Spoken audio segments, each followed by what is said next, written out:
வணக்கம். ஏஎன்கே பைசல் ப்ராப்பர்ட்டிஸ். இன்றைக்கி பார்த்தீங்கன்னா, அழகான ஒரு புதிய வீடு ஒன்று விற்பனைக்கு வந்திருக்கு. இது எங்கே இருக்குன்னு பார்த்தீங்கன்னா, கன்னியாகுமரி டிஸ்ட்ரிக்ட் திருநாக்குறிச்சி பக்கம் மூங்கிலோலை கல்படின்னு சொல்கிற இடத்துல தான் நம்ம வீடு லொக்கேட் ஆகிருக்கு. நியர்பை பார்த்தீங்கன்னா, வெள்ளிமலை முருகன் டெம்பிள், அப்புறமா ஜேபிஆர் ஹாஸ்பிட்டல்லாம் பக்கத்துலேயே இருக்குது. இது பார்த்தீங்கன்னா, மெயின் ரோட்லேருந்து ஒரு 50 அடிக்குள்ளேயே நம்ம வீடு லொக்கேட் ஆகிருக்கு. அதாவது அம்மாண்டி வலை டு எரணில்பூர் ரூட்லேயே இருக்குது. இது பார்த்தீங்கன்னா, டோட்டல் ஏரியா எவ்வளோன்னு பார்த்தீங்கன்னா 4 சென்ட் சுற்றியுமே காம்பவுண்டு கட்டி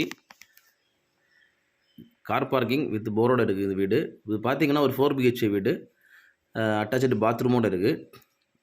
மேலேயும் ஹால் கிச்சன் இருக்குது, கீழேயும் ஹால் கிச்சன் இருக்குது. இந்த வீட்டுக்கு அவங்க கோட் பண்ணுற ப்ரைஸ் எவ்வளோன்னு பார்த்தீங்கன்னா, டோட்டலாக சேர்த்து 65 லட்ச ரூபா கோட் பண்ணுறாங்க. ப்ரைஸ் வந்து நெகோஷியபிள் தான். யாருக்காவது தேவைப்படுறவங்க ஸ்க்ரீனில் கொடுத்துட்டு கான்டாக்ட் நம்பரில் கால் பண்ணுங்கள். மேலும் யாருக்காவது இடங்கள், வீடுகள், வீட்டு மனைகள், தோப்புகள் வாங்கணும் விற்கணும்னாலும் எங்கள் ஏஎன்கே பைசல் ப்ராப்பர்ட்டிஸை கான்டாக்ட் பண்ணுங்கள். மறக்காமல் எங்கள் சேனலை சப்ஸ்கிரைப் பண்ணுங்கள். நன்றி.